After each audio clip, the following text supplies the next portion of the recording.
বড় শান্তশিষ্ট ভালো মানুষ, কারোর সাথেও থাকে না, আবার পাঁচেও থাকে না। কিন্তু বউটি শিবুর বড় দজ্জাল। তাই সহজে শিবু কারোর সাথেই গল্প গাছা করে না, কারণ গল্প করলেই সবাই যে বউয়ের কথাই জিজ্ঞেস করে, সে আর শিবু মুখ ফুটে কি বলবে। ওই কে যায়? শিবু না? বলি ও শিবু, শিবু যাচ্ছ কোথায়? পেন নাম কাকা, যাচ্ছি জমিদার বাড়ি। আপনাদের সব কুশল তো? হ্যাঁ, আমরা সব ভালো। তা বৌমা ভালো আছে তো? তুমি তো আবার বেশি বেরো না, নিজের কাজ নিয়েই থাকো, খবরই পাই না তোমার। হ্যাঁ ভালো আছে। আমি এখন আসি গো কাকা। বেচারা শিবু কোন মুখে আর বাইরে আসবে? যা ভয়ঙ্করী বউ জুটেছে। না বউটা যত্ন করে মানি, কিন্তু মুখের ভাষা, বাপ রে।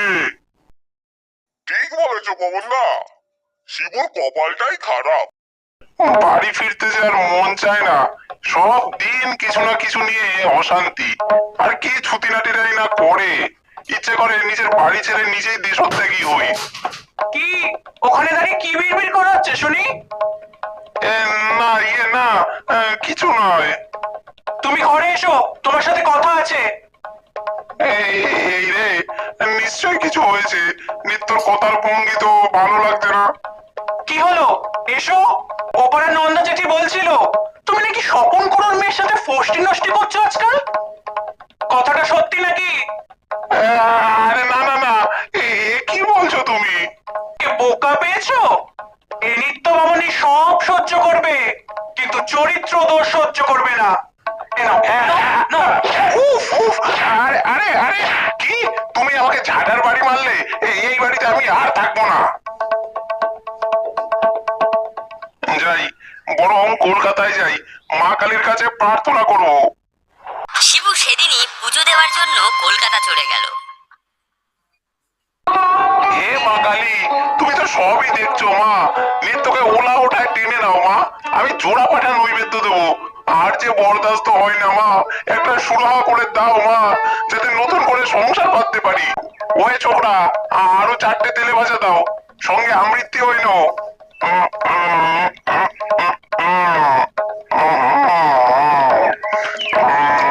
সেদিন সে পেট ভরে তেলে ভাজা খেয়ে ট্রেনে করে বাড়ি ফিরল। কিন্তু বাড়িতে ফিরে তার শুরু হলো ভেদ বমি। শরীরটা যে একদম মন্দ লাগছে। এই মিনসে, কলকাতায় কি এমন গিললে যে এসে থেকে বমি করছো? কি মুশকিল। এক ঠোঙা তেলে ভাজা, আঁচের দই, আঁচের আমৃত্যি খেয়েছি, তার জন্য কি এমন হতে হয়?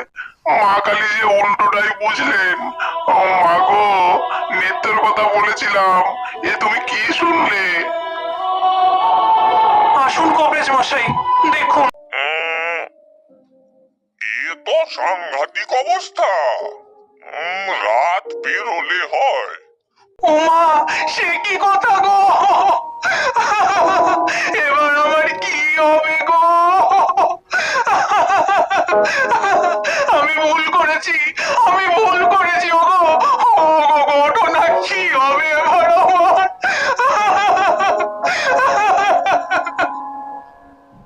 অবশেষে 8 ঘন্টা রোগে ভুগে স্ত্রীকে পায়ে ধরে কাঁদিয়ে শিবু ইহলোক ত্যাগ করলো।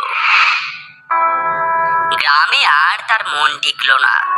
শিবু সেই রাতেই গঙ্গা পার হলো। পেনেটির আর পার কোন্নগর। সেখান থেকে উত্তরমুখ হয়ে ক্রমে রিরসা, শ্রীরামপুর, বৈদ্যবাটির হাট, চাপদানের চটকল ছাড়িয়ে আরো 2-3 ক্রোশ দূরে ভূষণ্ডির মাঠে পৌঁছালো। মাঠটি বহুদূর বিস্তৃত, জনমানব শূন্য। এককালে এখানে ইট খোলা ছিল, সেজন্য সমতল নয়, কোথাও গর্ত, কোথাও মাটির ঢিবি, মাঝে মাঝে আশশেওড়া, ঘেটু, বুনো ওল, বাবলা প্রভৃতির ঝোপ। শিবুর বড়ই পছন্দ হলো। একটা বহুকালের পরিত্যক্ত ইটের পাঁজার একপাশে একটা লম্বা তাল গাছ সোজা হয়ে উঠেছে, আর আর একদিকে একটা ন্যাড়া বেলগাছ ত্রিভঙ্গ হয়ে দাঁড়িয়ে আছে। শিবু সেই বেলগাছেই ব্রহ্মদৈত্য হয়ে বাস করতে লাগলো। 2-3 মাস কেটে গেল। শিবু সেখানেই থাকে। প্রথম প্রথম দিন কয়েক নতুন স্থানে নতুন অবস্থায় তার বেশ আনন্দেই কেটেছিল, কিন্তু এখন শিবুর বড়ই ফাঁকা ফাঁকা ঠেকে। ফাল্গুন মাসের শেষ বেলা, গঙ্গার বাঁকের উপর দিয়ে দক্ষিণা হাওয়া ঝিরিঝিরি করে বইছে। ঘেটু ফুলের গন্ধে ভূষণ্ডির মাঠ ভরে উঠেছে। শিবুর বেলগাছে নতুন পাতা গজিয়েছে। একটা কালো গোবরে পোকা ভর করতে করতে শিবুকে প্রদক্ষিণ করতে লাগলো। দূরে বাবলা গাছে একজোড়া দাঁড় কাক বসে আছে। কাক গলায় সুরসুরি দিচ্ছে। কাকিনী চোখ বুজে গদগদ স্বরে মাঝে মাঝে করছে। এতক্ষণ সঙ্গতি ঠিক হওয়ায় সমস্বরে রি রি করে উঠল। শিবুর যদিও রক্ত মাংসের শরীর নেই, কিন্তু মরলেও স্বভাব যাবে কোথায়। শিবুর মনটা খা খা করতে লাগলো। কয়েকদিন এখানে থেকেই বিরক্ত লাগছে। না, যতই মুখ করুক নেত্তর একটা আন্তরিক টান ছিল সত্যি। তবে কি বাড়ি ফিরে যাব? না না, লোকে বলবে শিবু বেটা মরেও বউয়ের আঁচল ছাড়েনি। তার থেকে বরং এখানেই থাকি, দেখি যদি কোনো পেতনি বা শাকচুন্নি।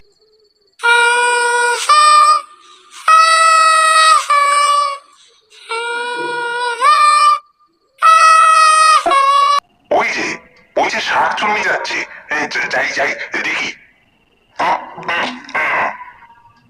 বলি, এমন কমল হাতে কেন করো এত কাজ? অমন চুল ছেড়ে রাখো, লাগে যে মরলাজ। ও ওরে ওরে, এই যে রেগে যায়, ওরে বাবা পালা। ওই যে শেওড়া গাছের পেতনিটা, দেখি তো ওকে একবার। ও গো সাদা শাড়ি লাল পেড়ে, তুমি যে নিলে আমার মন কেড়ে।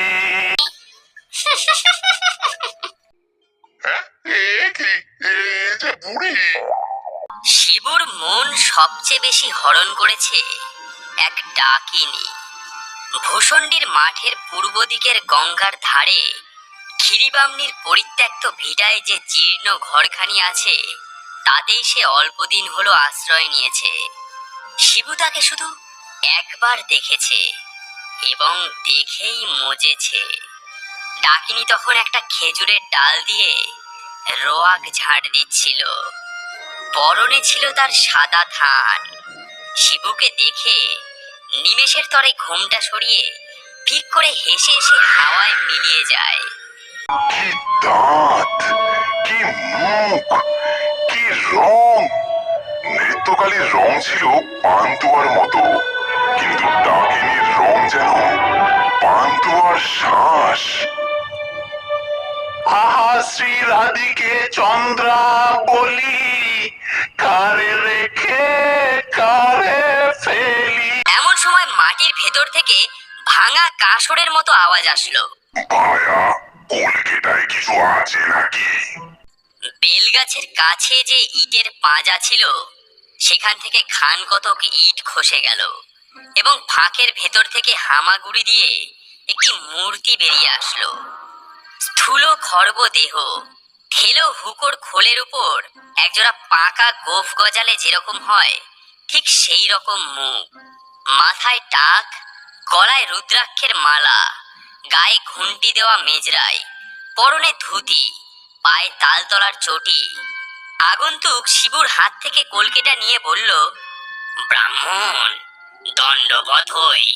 কিছু সম্পত্তি ছিল এইখানেই পোতা আছে, তাই যক্ষী হয়ে আগলাচ্ছি।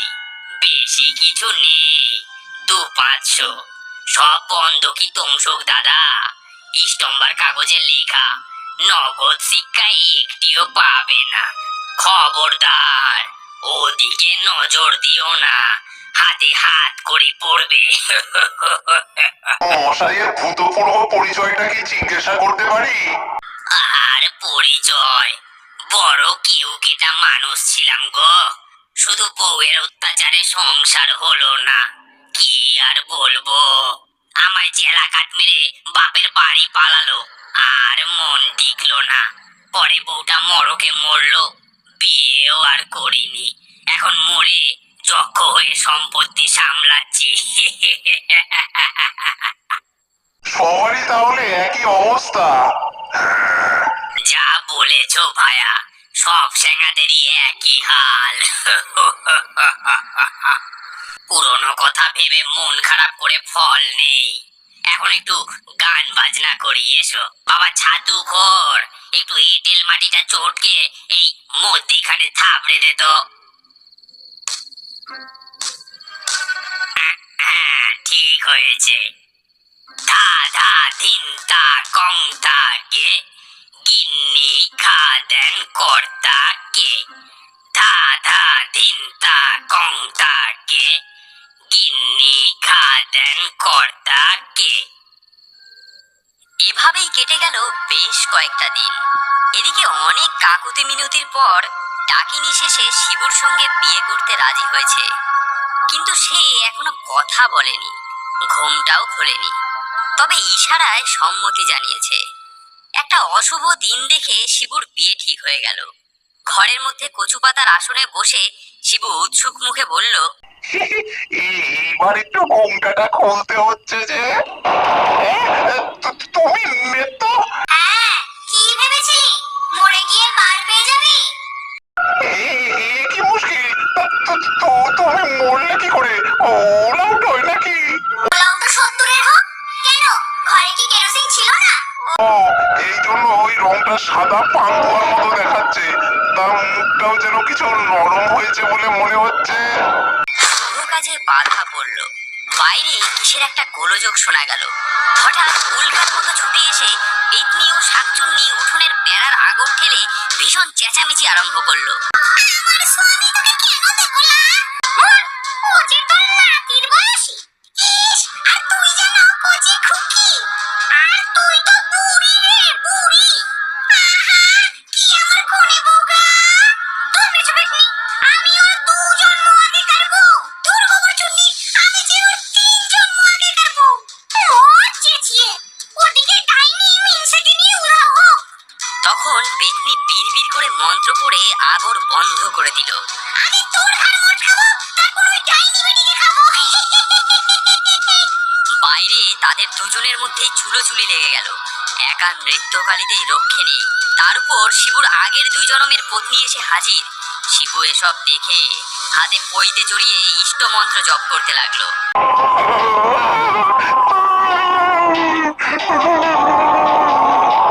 নৃত্যকালী রেগে ফুলতে লাগলো। এমন সময় কোত্থেকে যক্ষের গলা শোনা গেল। ধ্বনি শুনছো কি বা আনমনে, ভাবছো বুঝি শ্যামের বাঁশি ডাকছে তোমায় বাসবনে। ওটা যে খ্যাকশিয়ালি, দিও না কুলে কালি, রাত বিরেতে শ্যাল কুকুরের ছুঁচো পেঁচার ডাক শুনে, ডাক শুনে।